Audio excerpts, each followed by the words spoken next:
The season, and how much do the Islanders miss Nick Leddy? We'll break that down as we answer an email question from a listener. Plus, we have our weekly farm report and a whole lot more coming up on today's Locked On Islanders podcast.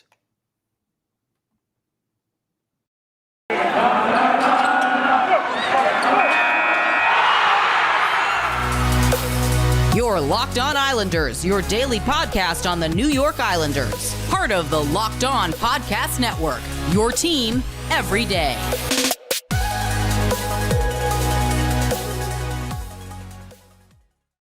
All right, everybody, welcome to the midweek edition, the Wednesday edition of the Locked On Islanders podcast. So glad you could be with us today. And thank you for making Locked On Islanders your first listen every day. We are free and available on all platforms. Lots to discuss today on the show. We'll talk about Nick Leddy. Do the Islanders miss him significantly? We're 10 games into the season. Time to maybe start taking a look at that. But I think, we have a listener email and we'll tackle that subject. We have our weekly farm report. So we'll fill you in on all things Bridgeport Islanders. And, of course, we have our Islanders birthday of the day and a lot more coming up on this episode of the Locked On Islanders podcast. If there's something Islanders related on your mind, if you have a question, a comment, a topic that you'd like us to talk about, feel free to send us an email. The email address is lockedonislanders@gmail.com. And if you leave your first name and where you're from, we're happy to mention you on the show when we talk about whatever it is that's on your mind. You could also follow the show on Twitter at Locked On Isles, and you could follow me, Gil Martin, on Twitter at Ice Wars, NYRVSNYI, and we'll keep you up to date on all the latest Islanders news, notes, and happenings. Plus, I do live tweet during almost every Islanders game, home and road. So always great to interact with fans during games, after games. It's always a pleasure to hear from people. And please do follow on Twitter, and we'll happily discuss whatever it is that's on your mind. We're going to open with a listener email. This is from Don. He did not say basically where he was from, but here is Don's question. Hi, Gil. Love the show. In 10 games or so, it is certainly not enough of a sample size to make any ironclad statements. However, after watching the first 10, one thing that stands out to me is puck movement in the Isles zone. I truly believe this team misses Nick Leddy tremendously. Not only was he the go-to guy to carry the puck out of our zone, but his ability to make quick, effective breakout passes led to scoring opportunities. Not to speak poorly of Zdeno Chara or Andy Green, who I think have played okay, but they are just puck dumpers. There is no effective breakout, and it basically becomes tennis at that point. We are just giving the puck back to the opposition in the neutral zone, or in today's faster NHL, the attempted clears don't even leave the zone. We all know how important puck possession is. Having one of those guys is fine, and we did it last season with Green. But having this type of player whose sole play seems to be to throw it along the boards on two of our three D lines appears to be just too much. Even Mayfield, who isn't the most fleet of foot, usually makes solid breakout passes. The long and the short of it is throwing the puck up the boards to be picked off leads to longer shifts, sustained pressure, and goals against. Not even mentioning we have the oldest roster in the NHL, and those 1 minute and 45-second shifts aren't going to help. In my humble opinion, the Islanders need a defenseman that can move the puck and start breakouts as Leddy did. Maybe they can acquire one at the deadline. The division is too tight, and he can't fairly expect Varley and Sorokin to stand on their heads like they have so far. Thank you for reading my vent, and I look forward to hearing from you or reading your response. Okay, so Don, first of all, thank you so much for the email. It is greatly appreciated.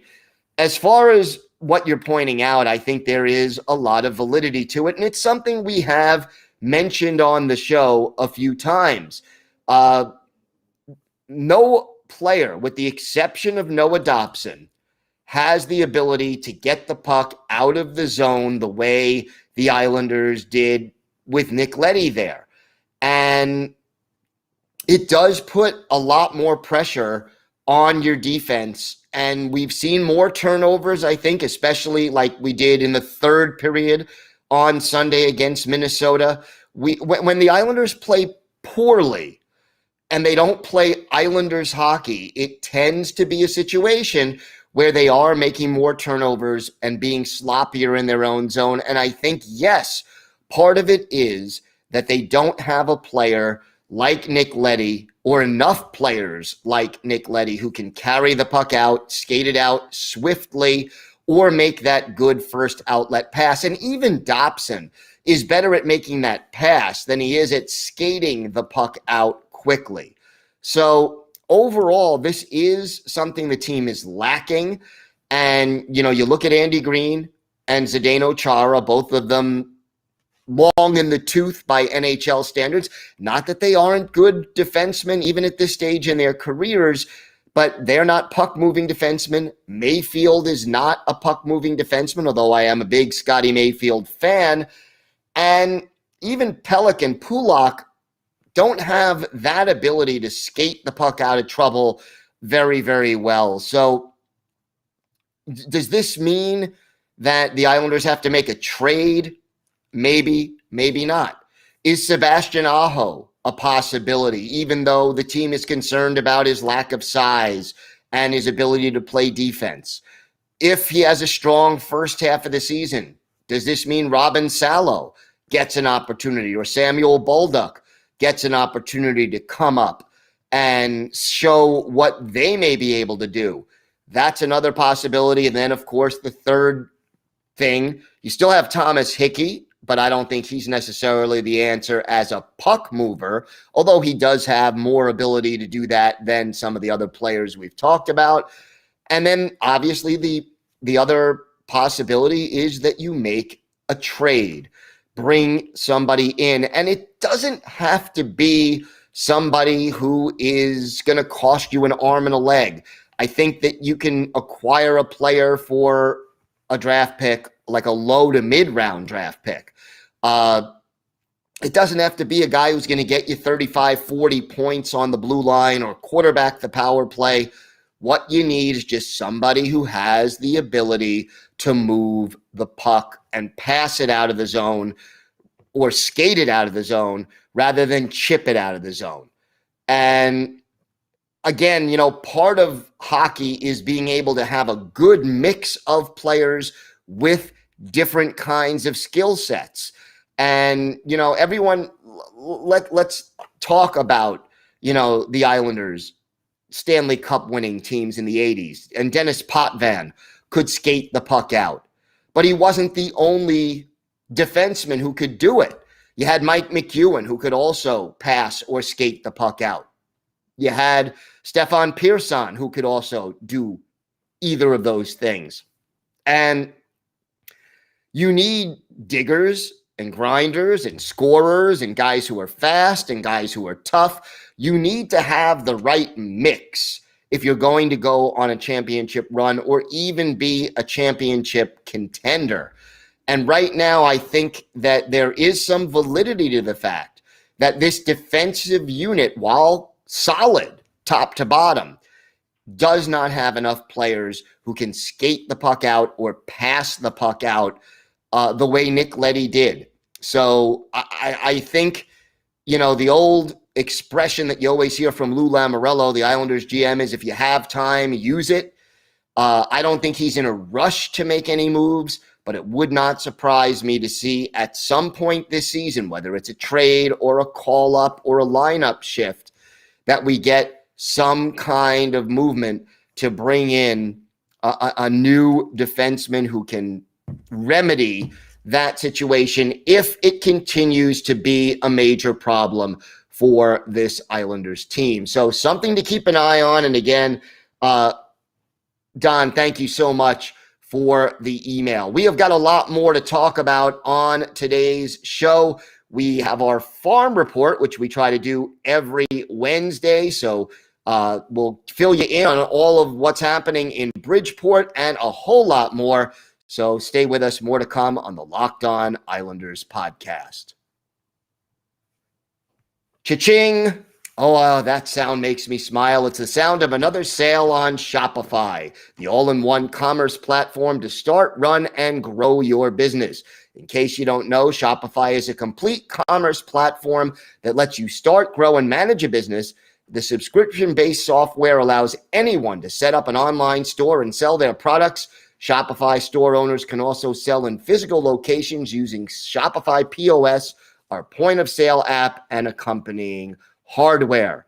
Shopify gives entrepreneurs the resources once reserved for big business, so startups, upstarts, and established businesses alike can sell anywhere, synchronize online and in-person sales, and effortlessly stay informed. Scaling your business is a journey of endless possibility, and Shopify helps make your entrepreneurial dreams come true.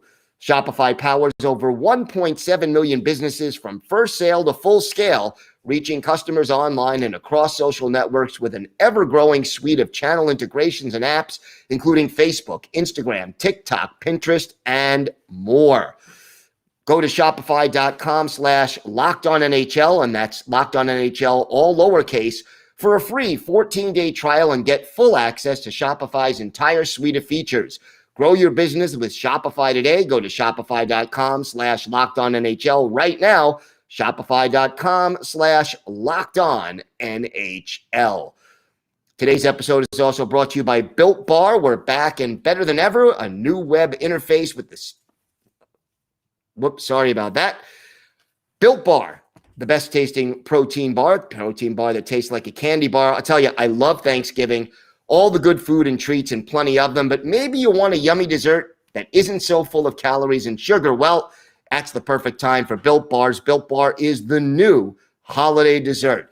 Feast on something delicious and still feel good about it. Look, one slice of pie has upward of 300 calories, and that's on the low end. Most Built Bars are only 130 calories, only 4 grams of sugar, and they pack plenty of protein. Replace the coconut cream pie with a coconut Built Bar, or go for a raspberry Built Bar instead of that raspberry pie. We have lots of great flavors to replace any pie. They're low calorie, low carb, low fat, and high protein, and all the bars are covered in 100% chocolate.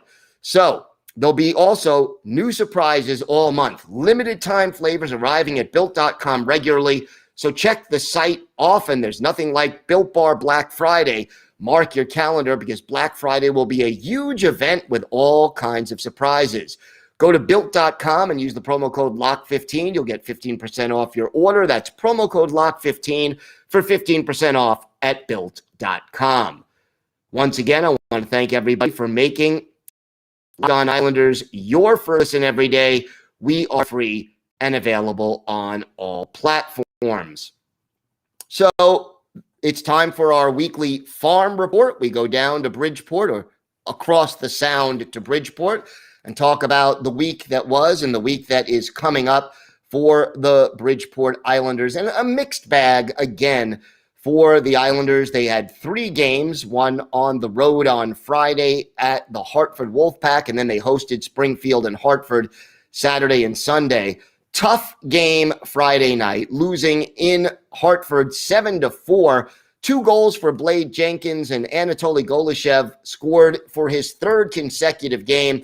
But when you give up 4 goals in the first period and 3 goals in the third, kind of tough to get back into the game. It was a 7-4 loss for Bridgeport in Hartford, and it didn't get the weekend off to a very promising start. Then the Islanders returned home and basically fell 4-1 in that game against the Springfield Thunderbirds. And again, just a disappointing performance for Bridgeport. The team could put more of a solid game, but look, you give up 2 goals in the opening 62 seconds, 1 minute and 2 seconds, and it's over. Corey Schneider, a little disappointing after he was backing up Ilya Sorokin on the Islanders. He's now played in 3 games for the Bridgeport Islanders, and he is 0-3 in those 3 games. The only goal, Andy Andreoff scoring it, so that ended Golishev's streak. Meanwhile, 28 saves for Corey Schneider in a losing effort. Final score was 4-1. And again, 2 goals in the first 62 seconds and then another goal at 4:29 just makes it difficult for your team to get back into the hockey game. More or less did not. On Sunday, the home matinee against Hartford, the Bridgeport Islanders win the final game of the weekend. They beat the Wolfpack by a score of 3-2. Kyle McLean gets his first goal of the season, just 25 seconds left in the third period, and that was enough for the Bridgeport Islanders to salvage the third game of you beat the Hartford Wolfpack, the Rangers Farm Club.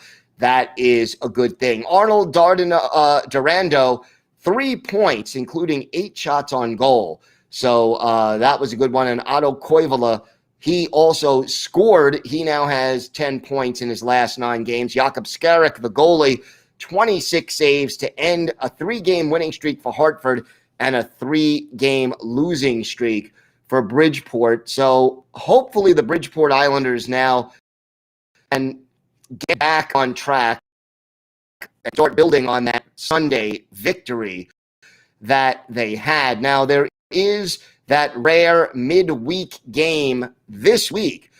Tonight, Wednesday night, in Syracuse, the Bridgeport Islanders will face the Syracuse Crunch. Then Friday night, a road game at the Laval Rocket. And then a third road game Saturday, both the Friday and Saturday games coming at 7 p.m. Eastern time. The Belleville Senators will be the opponent, and all 3 of those games available on AHL TV. If you look at the scoring right now, Otto Koivula now leading the team with 10 points in 11 games, 2 goals, 8 assists. Arno Durando, 9 points, 2 goals, and 7 assists.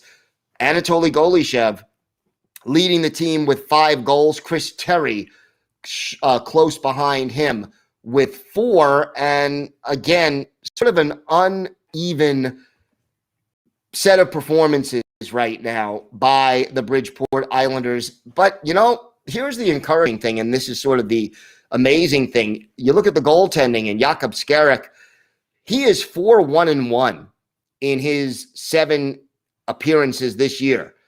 A .279 goals against average and a .906 save percentage. The other 2 goalies combined 0-4-1. So when their better goalie, their number 1 goalie is playing, this team wins hockey games. And it'll be interesting to see if they play Skerrick more, or if Corey Schneider, who didn't play a lot last year, didn't play at all before being sent down to Bridgeport, whether he starts getting sharper and, basically gets on his game, would certainly be a big help for the Bridgeport Islanders if they do. But look, right now, progress being made by Bridgeport, and again,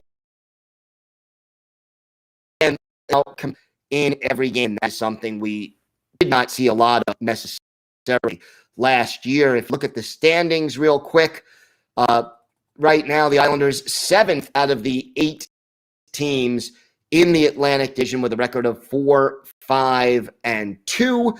That is 10 points, but they are 7th in point percentage, 6th in actual points. And again, hopefully they can rise in the standings. Pretty competitive right now in that division, but they're only 1 point out of 4th place. So it's tight right there. We have more to talk about on the Locked On Islanders podcast. We have our Islanders birthday of the day and more still to come right here on the Locked On Islanders podcast. This episode is brought to you by your friends at Bet Online. We are back and better than ever, a new web interface for the start of the basketball season and more props, odds, and lines than ever before. Bet Online remains your number one spot for all the basketball and football action this season. So head to our new updated desktop or mobile website to sign up today and receive your 50% welcome bonus on your first deposit. Just use our promo code LOCKEDON to receive your bonus. So yes, betonline.ag will give you free money to bet on the site. Your 50% welcome bonus just for being a listener to the Locked On Islanders podcast and using the promo code. From basketball, football, baseball, NHL, boxing, and UFC, right to your favorite Vegas casino games. Don't wait to take advantage of all the amazing offers available for the 2021 season. BetOnline is the fastest and easiest way to bet on all your favorite sports, so go to BetOnline where the game starts.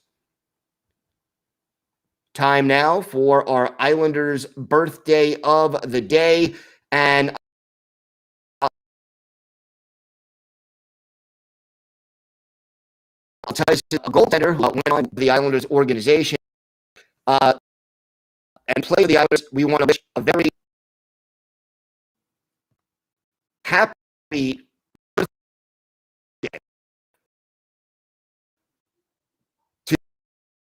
to former Islanders